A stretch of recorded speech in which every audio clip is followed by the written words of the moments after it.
আমি এখন দাঁড়িয়ে আছি উঁচু একটি বিল্ডিংয়ের উপরে। দেখতেছেন বিল্ডিংয়ের ছাদ থেকে গাড়িগুলো এবং পাহাড়গুলো একটা মরুভূমির মাঝে একটি ছোট্ট একটি গ্রাম। তো আজকে আপনাদের সাথে এই বহুতল ভবন ছাদ থেকে এই ছোট্ট মরুভূমির গ্রামটি আপনাদের সাথে শেয়ার করব। যদি ভিডিওটি ভালো লাগে অবশ্যই আপনারা চ্যানেলটিকে সাবস্ক্রাইব করবেন এবং লাইক কমেন্ট করে পাশেই থাকবেন। দেখতেছেন এদিকে আরেকটি অংশ। আমি অনেক বিশাল বড় একটি বিল্ডিংয়ের ছাদের উপরে আছি, প্রায় 12 তলা। ওমানে আসলে 12 তলা বিল্ডিং মনে হবে যে বহুতল ভবন, কারণ এদেশে বেশি থেকে বেশি হলো আমি 18 তলা 20 তলা বিল্ডিং দেখছি, তার বেশি দেখি নাই। তো যেহেতু আমি এই মরুভূমির ছোট্ট একটি গ্রামের মাঝে আছি, দেখতেছেন পিছনে অনেক বড় বড় পাহাড়। মনে হয় যে কয়েকশো কিলোমিটার এরকম পাহাড়গুলো। ওই পাহাড়ের ওই পাশে কি আছে আমরা কেউ আসলে জানি না। আমার মনে হয় যে ওমানিরা যারা নাগরিক তারাও হয়তো জানে না ওই পাহাড়ের ওই পাশে কি আছে।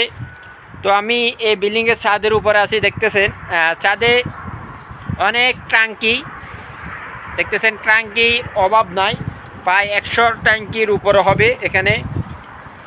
আর যদি আমি ওই পাশে যাই আপনাদেরকে দেখাই, এটা হলো সিঁড়ির রুম। একটা দুইটা সিঁড়ি, এই হলো দুইটা সিঁড়ি। তো এই সিঁড়িগুলো কেন রাখছে এবং লিফট কেন রাখছে, যেহেতু লিফট যদি নষ্ট হয়ে যায়, কোনো আগুন লাগে, তাহলে যে মানুষ দ্রুত দুই পাশ দিয়ে বের হয়ে যেতে পারে, সেজন্য। দেখতেছেন সিরিয়ালে অনেক ট্যাঙ্কি, এখানে ট্যাঙ্কি। আর নিচের দিকে যাওয়ার জন্য পাইপগুলো দেখেন, সিরিয়ালে অনেক পাইপ এদিকে। আর আমার পিছনেও অনেক পাহাড়। আমি মনে করি যে ওমানে যারা বসবাস করে, ওমানের যারা নাগরিক, তারা বসবাস করতেছে আমাদের দেশে, যেটাকে আমরা খাল বলি, পানি যাতায়াত করার জন্য। আমার মনে হয় যে এরা এরকম খালের মধ্যে বসবাস করতেছে, কারণ এই পাশেও দেখতেছেন পাহাড় এবং আমার এই পাশেও দেখতেছেন পাহাড়। দেখতেছেন পাহাড় আর পাহাড়। আর এই মাঝে দেখতেছেন আপনাদের সাথে একটু শেয়ার করি।